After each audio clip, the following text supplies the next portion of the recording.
And now, stay tuned for the program that has rated tops in popularity for a longer period of time than any other West Coast program in radio history, The Whistler.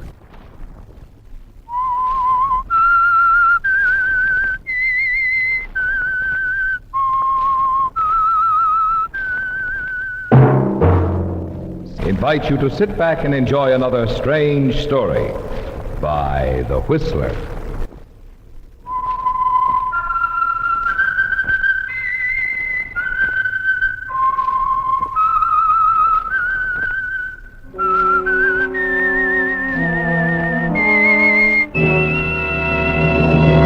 I am the Whistler, and I know many things, for I walk by night.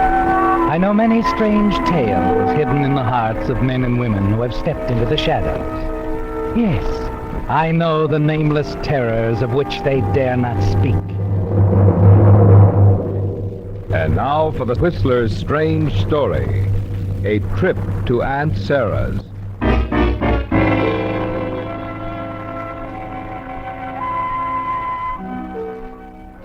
Carl Halliday was a desperate man.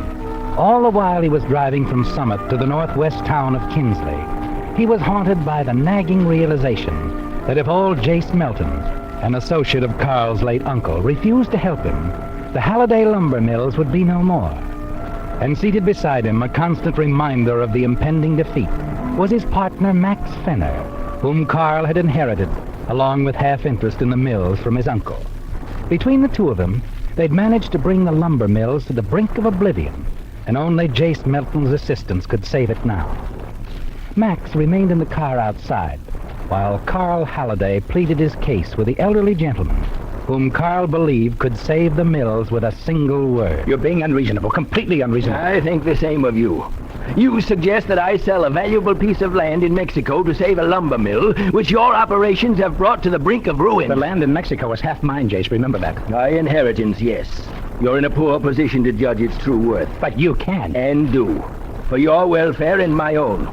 It'll be worth twice what we're being offered in 1 year, or my name isn't Jason Melton. A year will be too late. To save your lumber mill? Yes, I suppose. But I've tried to help you before. Offered advice that could have saved the mill. But you'd never listen to me. You've always thought you had all the answers. Your free advice isn't what I need. It's too late for advice now anyway. If you hadn't been so cocky, you wouldn't be in this shape now. You want me to lose the mill, don't you? Why should I want you to lose it? To prove a point that you're always right. I've never said that. I did say you and that partner of yours, Max Fenner, didn't stand a chance of making the mill pay. So now it's all about to be borne out. Every prediction you've ever made. I don't give it that much thought. Oh, yes, you do. Yes, you do. When I go, you'll sit here by this fire and chuckle. You want people to fail so you can laugh. Get out of here. Oh, no, not yet. Not till this is settled. What are you doing? Just turning on the radio, that's all. The radio? I don't understand. You will, Jace, you will. We'll play it loud, huh? Real loud. No. Stay away from me. Carl!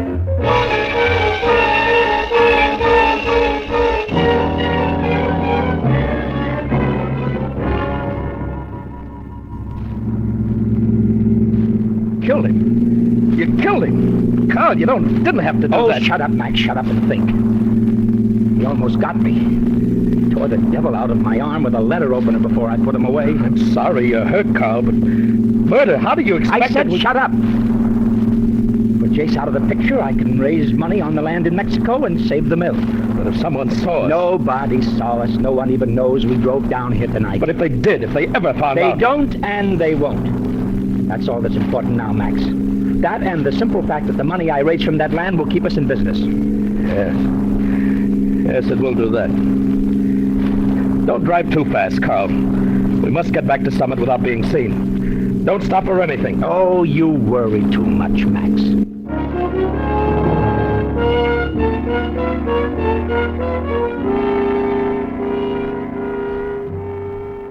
You're not nearly as calm as you would have Max Fenner believe, are you, Carl? No, because you know your little partner well. He'll take whatever strength he can from you, so you must remain very strong, at least seemingly. There's much on your mind, much ahead of you to face. You dismiss the deep, jagged cut on your arm from Jace Melton's letter opener. No one need know about that.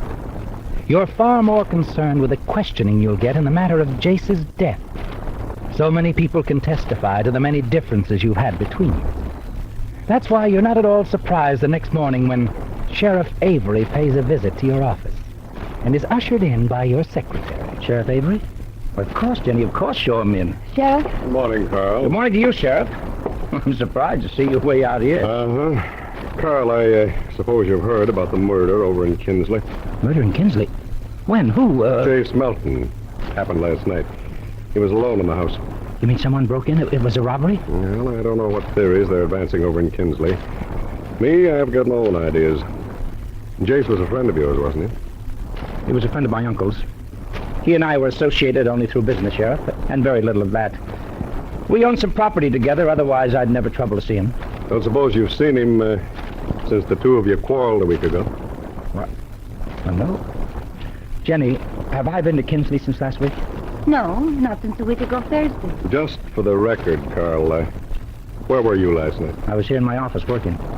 And just for the record, Sheriff, I don't like your insinuations. No, I'm not insinuating anything. I'm merely asking questions. It's my job. But surely you can't suspect Mr. Halliday of a crime Never like mind, murder. Jenny, never mind. You realize, Carl, that under the circumstances, the quarreling and all, that if you had gone down there last night... I realize that, Sheriff, but I was here working. Can you prove that, Carl, if you have to? Well, no. But could you prove I wasn't? Or show anything to indicate that I could have been anywhere near Melton's place at the time of his death? No, I guess not. Oh, by the way, Carl, you haven't asked, but Jace Melton was killed with a fireplace poker. And it looks like he defended himself with a letter opener. The murderer's probably carrying a nasty cut on him somewhere. Well, thanks for talking to me. Talk to you anytime, Sheriff. I'll be running along. Oh, never mind, miss. I can find my way out. As you wish. Well, you were more annoyed than I was, Jenny. You showed real faith in me. And thanks for remembering the exact day I went down there. I'm paid to remember Mr. Halliday. I suppose. But I look at it differently, Jenny. And I appreciate it. I'm glad. Particularly that you look at it differently. She says it oddly, doesn't she, Carl? And you reflect that you've often thought she was an odd girl. But you give Jenny little more thought in the days that follow. Because the murder in Kinsley gets little space in the newspapers in Summit. Your name isn't even mentioned. And you feel for certain that you and Max Fenner are in the clear. You're able to persuade the bank to advance you some money. That you'll have no trouble clearing the title to the land once Jace Melton's will is probated. Even the deep cut on your arm seems to be less painful.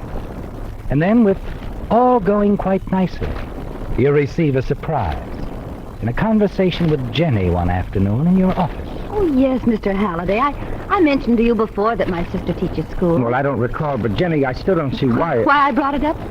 Well, you see, my sister visited me the other evening, and I helped her correct some school papers. She teaches the 5th grade, you know. Uh-huh. Well, anyway, in helping her, I ran across a very interesting composition by a boy named Willie Sykes. It was called A Trip to Aunt Sarah. Is that so? It seems that last week Willie Sykes took the train up to the big city all by himself. He was so excited by it all that he sat up half the night on the observation platform. Jenny, I don't want to seem rude, but with the work we have to do, I'm hardly interested in the composition of a 10-year-old... Oh, but you haven't heard what he wrote. You see, the train on the way to the city, it stopped at Kinsley. So? So the train blocked the Main Street crossing, and from the observation platform, Willie Sykes saw a man get out of his car, stopped at the crossing, and wipe off his windshield. He recognized the man as his father's boss. His father's boss? Willie's father works here at the lumber mill. Oh, Willie what? saw you get out of that car, and he says there was another man inside the car. He took that trip the night Jace Melton was killed. Where's this composition, Jenny? Where is it? I want to see it. Has anyone else seen what the boy wrote? No, Mr. Halliday. Carl. I'm the only one that's seen it, and, I put it away in a very safe place.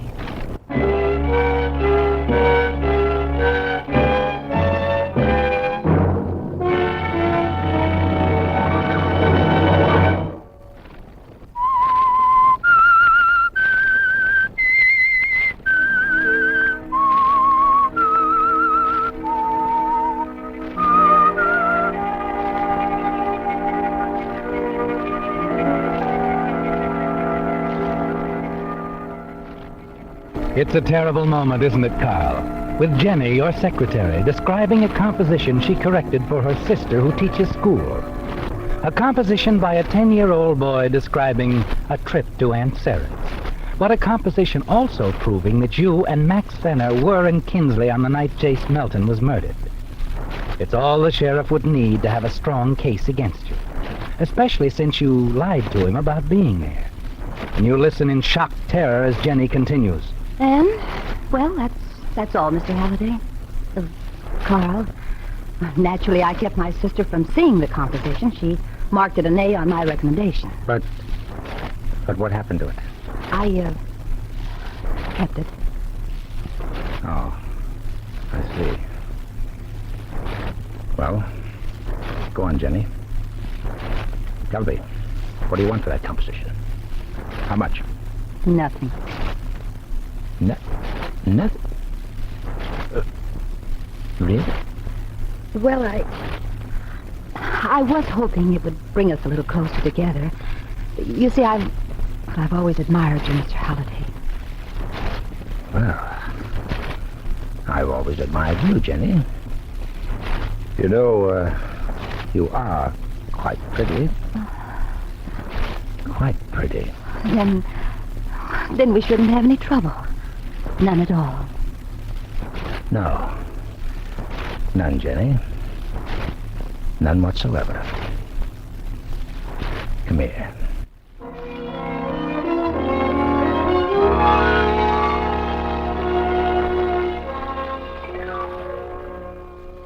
And so in the days that follow, you turn on the charm, don't you, Carl? Evidence a great deal of interest in Jenny. Anything to keep her quiet for the time being, until you can think of some way to silence her forever. In the meantime, you make plans for Willie's father, don't you? Yes. And one morning he's ushered into your office. You sent for me, Mr. Halliday? Yes, Sykes, sit down. Oh, morning, Mr. Fenner. Good morning. Sykes, you're familiar with the mill up at Pineview? Oh, sure. Worked there a couple of years before I come here. How'd you like to go back? Go back to Pineview? Well, it's nice up there. As foreman. Foreman? Me? Surprised, Sykes? Well, sure I am, Mr. Fenner. Don't know what to say. Of course, it'll mean moving your family out of Summit, leaving a lot of friends here. Oh, don't worry about that none, Mr. Halliday. I won't mind at all. Good. You'll start drawing a foreman's pay the minute you reach Pineview. Well, thanks a lot, Mr. Halliday. Mr. Fenner. You're a good man, Sykes. Deserve the chance. I'll go home. Tell Ellie right now. Thanks again. Good luck. Well, that's that. I'll sure feel a lot better when that Sykes kid gets out of town. Satisfied with everything now, are you, Max? Well, sure, aren't you? No, I still have Jenny, remember? Yes, I do. Well, she's beginning to annoy me. I warn you, Max, I may do something about her, too. And I may do it soon.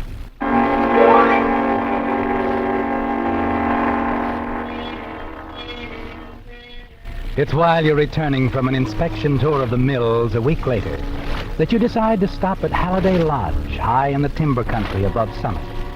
Once used as a weekend retreat by your late uncle, the place has been closed now for a number of years. You dread the thought of returning to town and Jenny so soon, don't you, Carl? Decide you need more time alone to think things out. You park your car on the road above the lodge.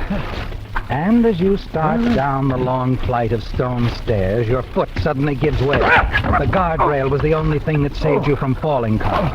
Yes, saved you from hurtling down the stairway. You kneel down, examine the step. The stone slab is loose, isn't it, Carl? Made you lose your balance. Oh, all those stairs, I would have been killed. I would have been killed. The idea hits you suddenly, doesn't it, Carl? You get to work. Scoop more dirt out from under the stone slab. Prop it in place with a few twigs.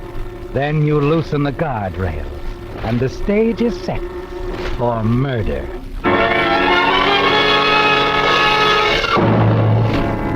You hurry back into town. And that evening proceed to Jenny's apartment. Oh, Carl. Hello, Jenny. I wasn't sure if you'd be back from the trip in time for our date. I hurried back especially for you, Jenny. Well, I'm all ready. I'll just get my hat and coat. The moment she steps out of the room, you decide to try an old trick. You pull the window shade down to within an inch of the bottom of the window. Then you slip the catch on the lock of the apartment door. You hope it will work with Jenny and lead you to the evidence she holds against you. Well, Mr. Golden called from Seattle about that shipment last week, and, there were several letters. Please, Jenny, we'll save all. Come here. Oh, God. Well, enjoy ourselves. All right. Shall we go?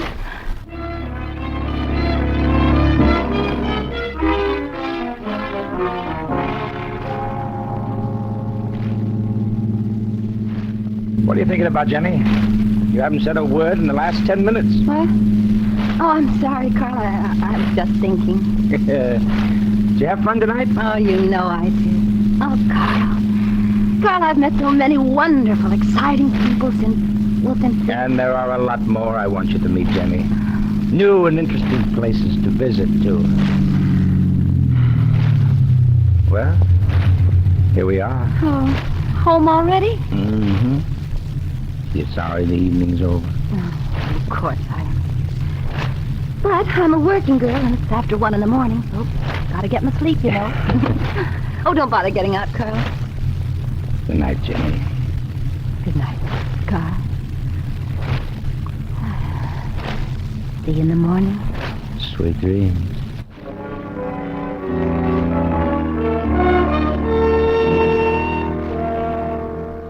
You drive away, park your car out of sight around the corner, and hurry back to the window of Jenny's ground floor apartment. Crouched low, you can see her standing in the middle of the living room, a puzzled expression on her face. Your trick is working, isn't it? She's noticed the door was unlocked. Now she'll suspect that someone was in her apartment while she was gone, and she'll go right for Willie Sykes' composition to see if it's safe. She turns toward the window where you've drawn the shade, and then hurries to the chest of drawers at the far end of the room.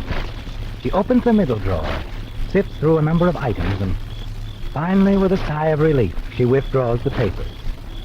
Willie's composition, Carl. Thanks, sweetheart. All I wanted to know was where you kept that composition.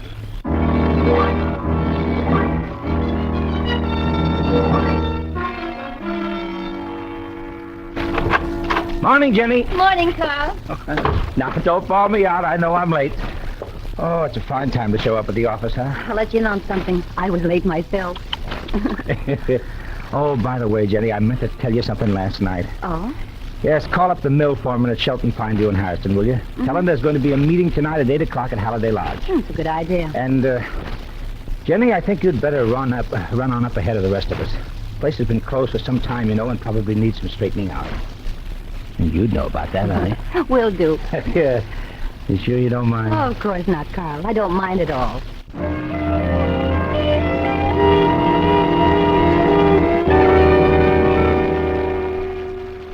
It's late that afternoon when Jenny leaves the office. You stand by the window and wait. Presently, you see her drive back from her apartment, past the office, and head into the town. She's on her way to the lodge, isn't she, Carl? You're certain of that. Certain, too, that within 2 hours, by 7 o'clock, she'll be dead, lying in a crumbled heap at the foot of the stairs outside Halliday Lodge.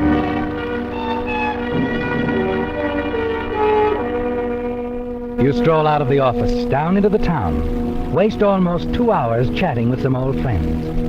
Then, a few minutes before 7, you're at Jenny's apartment house, ringing the manager's bell. Well, good evening, Mr. Halliday. Good evening, Mr. Gross. Say, I wonder if you'd do me a favor. Of course. I received a phone call from Jenny a little while ago. She's on her way to Halliday Lodge, and she left some important business papers in her apartment. Oh, want the pass key? Sure. Here you are. Thanks. I'll bring them right back. No hurry. Just drop the keys here in front of my door on your way out. Fine, fine.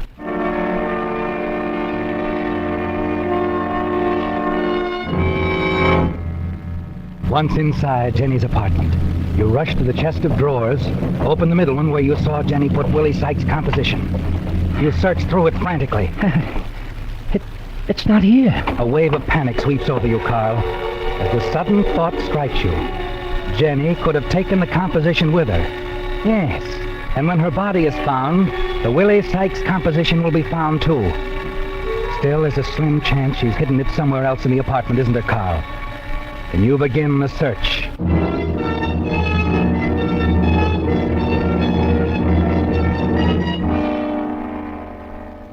It's no use, is it, Carl? You've wasted over half an hour searching the apartment.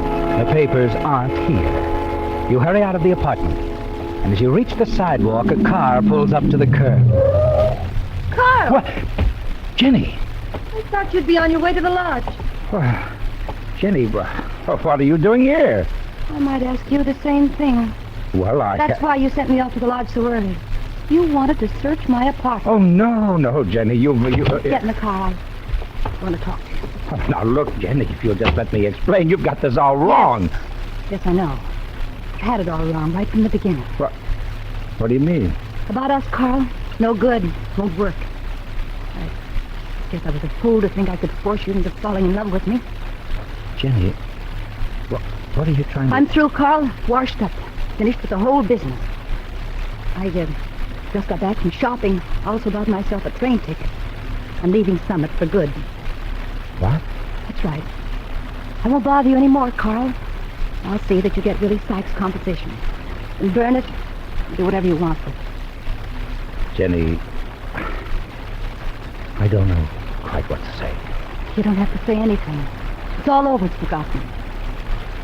Well, how does it feel, Carl, to be off the hook? It feels fine, Jenny. Just fine.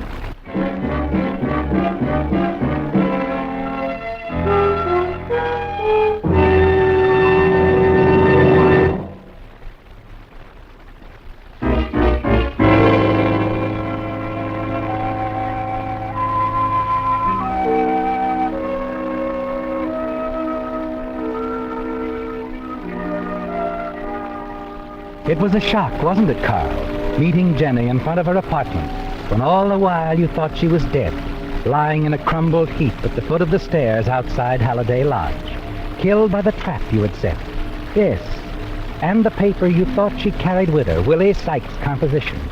It would have been found on the body, turned over to the sheriff. That's all he would have needed, Carl. But everything's all right now, isn't it? Jenny didn't go to the lodge after all. Now, as you sit with her in the parked car in front of her apartment building, she's informed you of her decision to leave Summit for good, step out of your life forever. And you're certain you're completely in the clear. Well, Carl, I guess we can say goodbye now. Jenny, the composition you said... Oh, yes. You'll get it, Carl. I gave it to Max. Max? Yes, after I bought my train ticket, I went back to the office looking for you. I wanted to give you the composition then, but you weren't there, so I gave it to Max. I see. He stuffed it into his pocket and headed up to the lodge. What? Max is on his way to the lodge? Yes, I told him about the meeting. He rushed right up there to find you. That was about 2 hours ago. Oh, no, they'll find him. They'll find him in the composition. Carl, where are you going? I can still get away. They couldn't have found Max yet. All right, hold it, Mr. Halliday. What? I'd like a word with you, Halliday, down at headquarters. Why, what's wrong? I just drove back from Halliday Lodge. One of your mill foremen, named Sykes, found Max Fenner at the foot of the stairway, dead. He called me right away. Sykes? Yeah. Seems he got to the lodge early. Wanted to make a good impression. New job and all. Anyway, he found Max Fenner's body, and I found this on Max. Yes. The composition by little Willie Sykes called A Trip to Ansaret. No. Looks like you were in Kinsley the night Jace Melton was murdered, Carl. Now, if we can just find a cut on you made by Jace's letter opener, you're as good as in the gas chamber right now.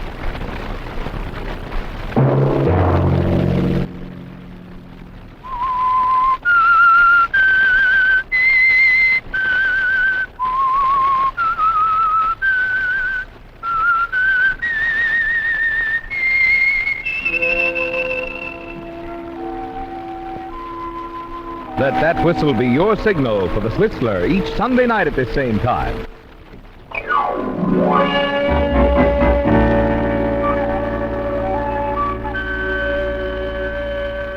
Featured in tonight's story were Bill Foreman, Wally Mayer, G.G. Pearson, Bill Boucher, Charles Calvert, and Charles Seal. The Whistler was produced and directed by George W. Allen, with story by Steve Hampton, music by Wilbur Hatch, and was transmitted to our troops overseas by the Armed Forces Radio Service. The Whistler is entirely fictional, and all characters portrayed on The Whistler are also fictional. Any similarity of names or resemblance to persons living or dead is purely coincidental. Remember to tune in at the same time next Sunday, when The Whistler will bring you the strange story of a fortune in diamonds that turns into murder right before a man's eyes. Marvin Miller speaking. This is CBS, the Columbia Broadcasting System.